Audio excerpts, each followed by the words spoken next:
Assalamualaikum warahmatullahi wabarakatuh. Apa kabar anak-anak? Semoga selalu dalam lindungan Allah, diberikan kesehatan, keselamatan di dunia wal akhirah.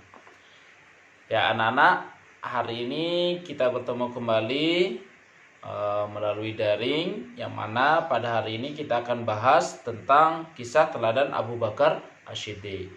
Nah, silahkan anak-anak dibuka paketnya halaman 90. Nah, kita akan lanjut materi yang kemarin.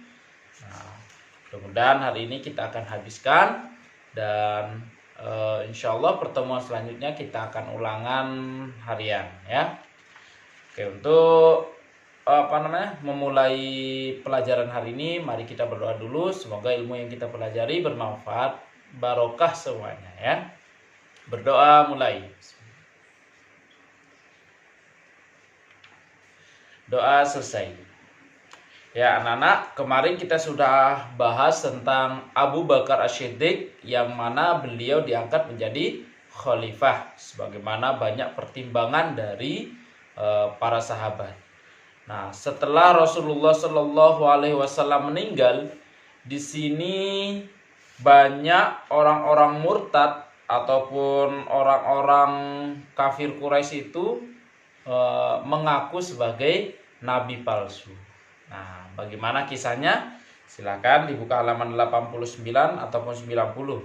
Ya, kalian perlu digarisbawahin ataupun ditulis, dirangkum ya, biar lebih memudahkan untuk belajar nanti. Dan yang mana yang Pak Wan keluarkan insya Allah nanti juga akan keluar di saat ulangan ataupun ujian kenaikan kelas.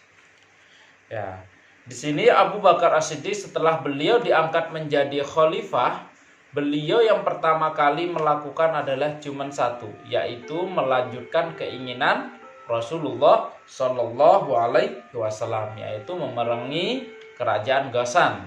Nah, di sini dipimpin oleh Usamah bin Zaid. Nah, saat itu terganggu dengan disebabkan munculnya orang-orang murtad yang mengaku sebagai nabi ya. Siapa saja mereka itu ya, sekaligus sebagai pemberontak saat itu. Nah, yang pertama di sini adalah Aswad Al-Ansi ya. Ia memimpin suku Badui. Suku Badui itu suku pedalaman yang tinggal di dalam-dalam ya, di Jazirah Arab itu, di perkampungan. Nah, inilah yang memimpin mereka, Aswad Al-Ansi, untuk memberontak ya. Nah, terus yang kedua siapa Pak? Tulaihah bin Khuwailid Al-Asadi. Nah, inilah Tulaihah ini yang mengaku sebagai nabi. Nah, pengikutnya berasal dari Bani Asad, Bani Ghatafan dan Bani Amir. Nah, di sini Abu Bakar As-Siddiq mengirim sahabat ya, yang dipimpin oleh siapa? Khalid bin Walid. Yang mana Khalid bin Walid ini terkenal, beliau pernah memimpin peperangan tidak pernah kalah ya, Khalid bin Walid. Yang ketiga namanya Malik bin Nuwairah. Nah, yang mana di sini pemimpinnya adalah Bani Yarbu dan Bani Tamim. Nah, sepertinggal Nabi, nah ini mereka tidak pernah mengakui Islam. Kalau ini ya, Malik bin Nuwairah. Nah, di sini pasukan Khalid bin Walid ini ngapain Pak? Menyerang sampai ke perkampungan. Nah, di sini Malik bin Nuwairah meninggal, dan di sini semua pasukannya jadinya kacau balau, tidak ada yang memimpinnya.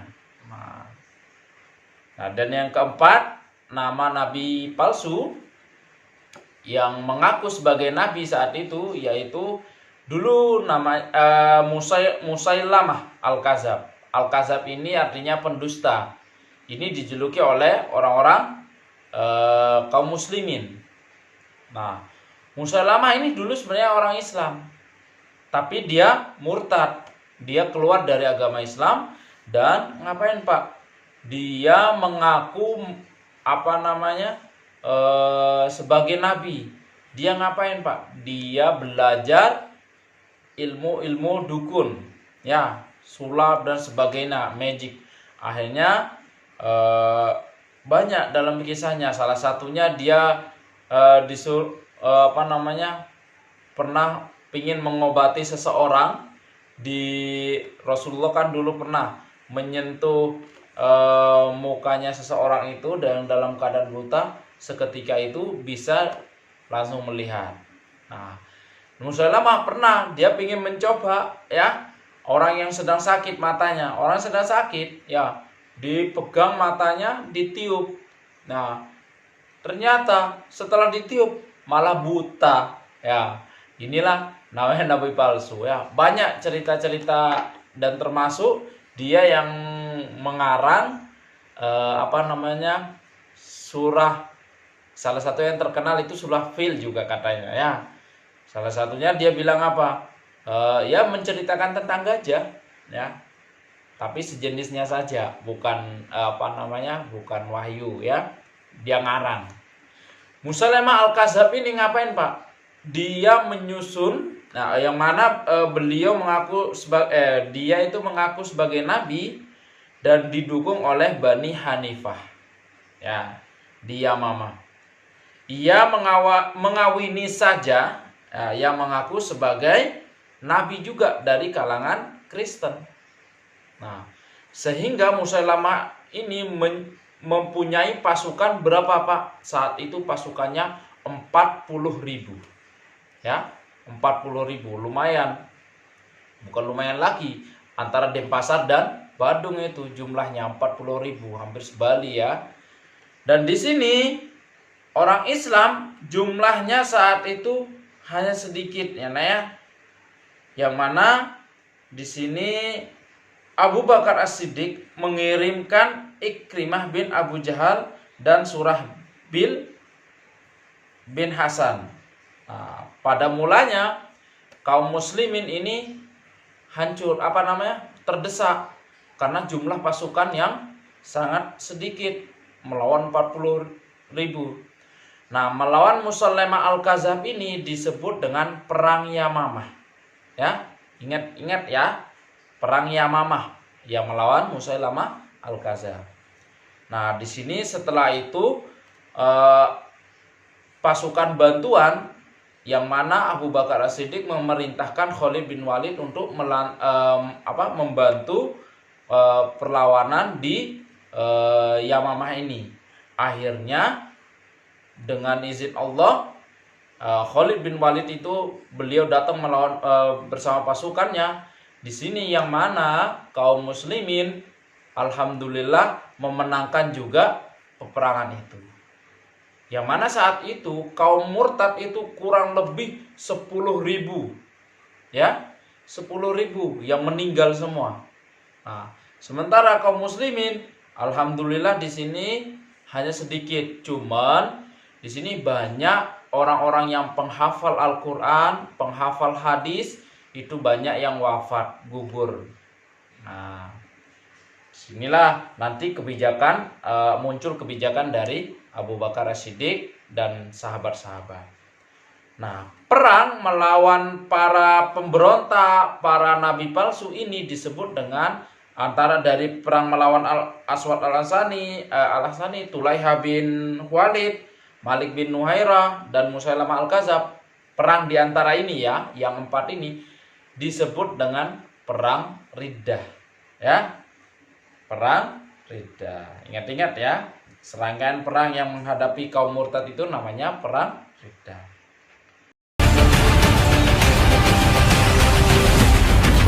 Beberapa para sahabat dan para penghafal Quran mulai berguguran. Para sahabat saling memberikan wasiat di antara sesama mereka. Abu Huzaifah berkata, "Wahai penghafal Quran, hiasilah Al-Quran dengan perbuatan." Lalu ia terus maju ke tengah pasukan musuh hingga mendapatkan kesyahidan. Kemudian di arah lain Zaid bin Khattab berkata, "Wahai sekalian kaum muslimin, gigitlah kuat-kuat dengan gigi geraham kalian. Teruslah tebaskan pedang ke arah musuh-musuhmu. Teruslah maju. Demi Allah, Aku tidak akan bicara lagi setelah ini hingga Allah mengalahkan mereka atau aku berjumpa dengannya. Kemudian ia terus berperang dan gugur sebagai syahid. Khalid bin Walid terus menyerang hingga melewati pasukan musuh dan menuju ke arah Musailamah. Dia senantiasa mengintai untuk bisa mencapai Musailamah agar bisa membunuhnya. Kemudian ia mengumandangkan semboyang-semboyang kaum muslimin. Mulailah ia membunuh setiap pasukan musuh yang berduel dengannya. Ia juga melumat semua musuh yang mendekat kepadanya. Pasukan muslimin pun mulai menguasai keadaan. Para sahabat Nabi Shallallahu Alaihi Wasallam senantiasa maju menerjang leher-leher musuh hingga Allah memberikan kemenangan kepada mereka. Orang-orang murtad pun lari tunggang langgang. Para sahabat berhasil mendesak pasukan Musailamah mundur ke benteng pertahanannya. Al-Bara bin Malik mengatakan, "Wahai pasukan muslimin, lemparkan aku ke arah pasukan musuh di dalam benteng. Akan kubukakan pintu dari dalam." Kemudian, pasukan muslimin menempatkannya di atas perisai dan mengangkatnya dengan tombak hingga bisa melemparkannya ke arah pasukan musuh melewati pagar. Al-Bara memerangi pasukan Musailamah yang berada di dekat pintu hingga ia berhasil membuka pintu tersebut. Kemudian pasukan muslimin masuk ke dalam benteng dan terus memerangi orang-orang murtad yang ada di dalam benteng dari kalangan penduduk Yamamah. Pasukan muslimin menekan pemberontakan di mana-mana. Lalu muncullah Wahsy bin Harb mendekati Musailamah dan melemparnya dengan tombak kecil. Tombak itu tepat mengenai Musailamah dan tembus pada sisi tubuh yang lain Musailamah, yang mengakibatkannya tersungkur tewas. Berita kematian Musailamah membuat pasukannya kalah dan seluruh pasukannya dapat dikalahkan dalam pertempuran. Benteng tempat terakhir pertempuran berlangsung dikenal sebagai Taman Kematian karena ada ribuan pemberontak yang terbunuh di dalamnya. Dengan hancurnya para pemberontak, seluruh Arabia Tengah tunduk kepada kekhalifahan Islam di Madinah.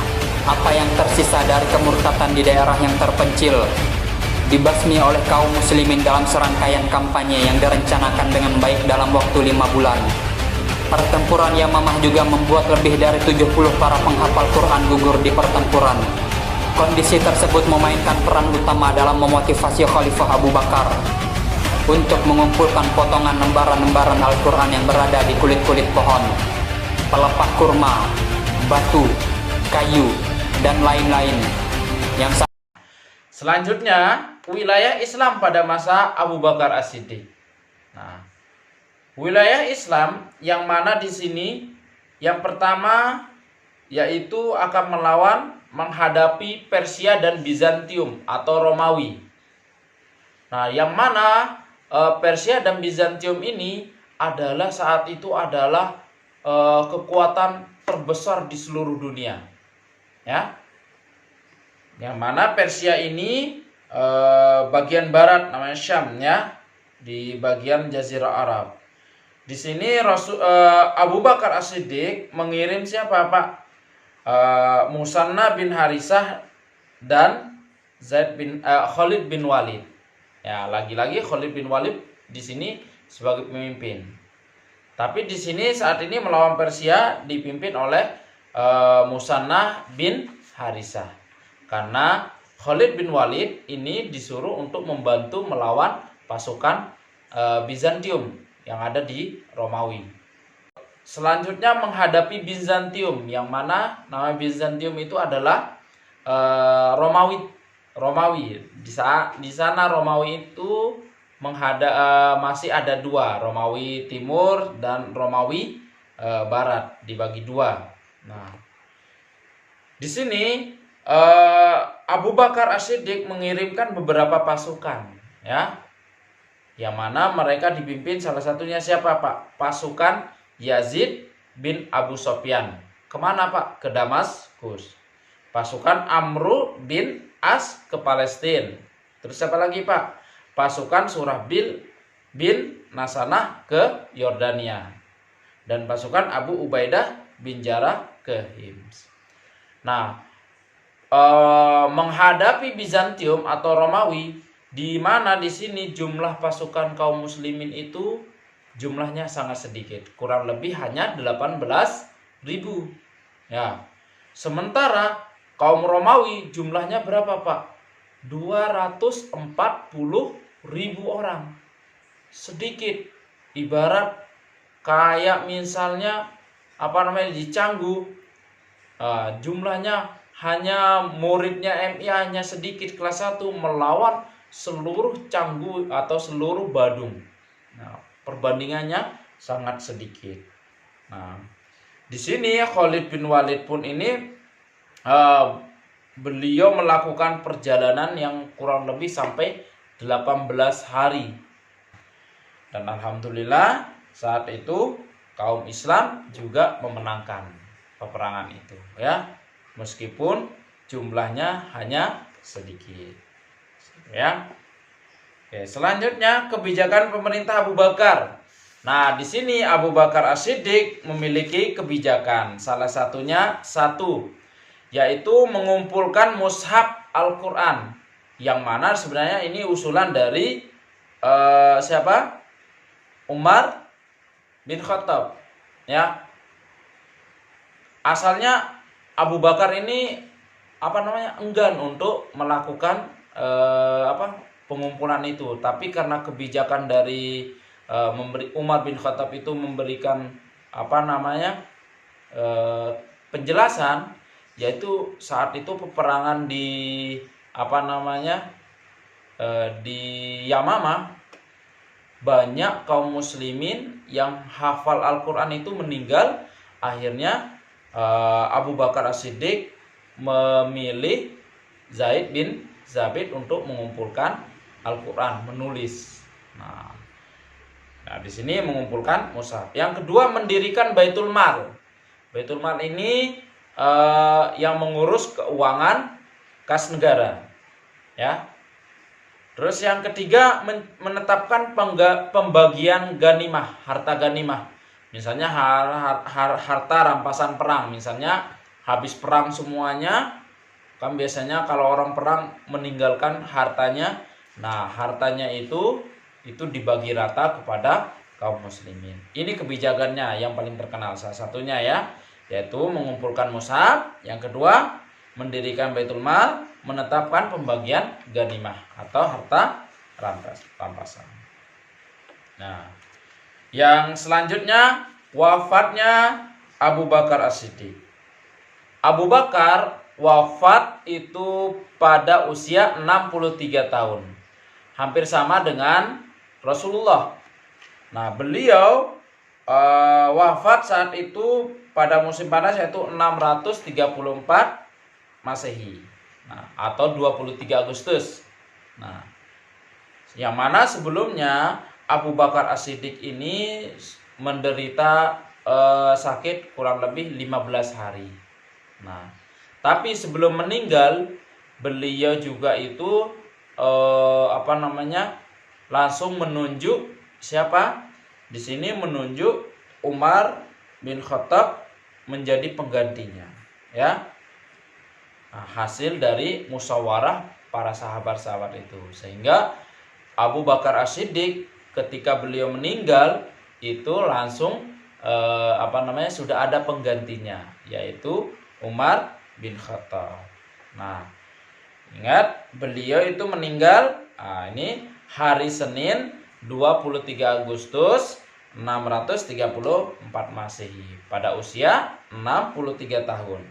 Nah, berapa tahun? Nah, ini yang sering keluar. Berapa tahun? Yaitu berapa tahun Abu Bakar As-Siddiq menjabat sebagai khalifah?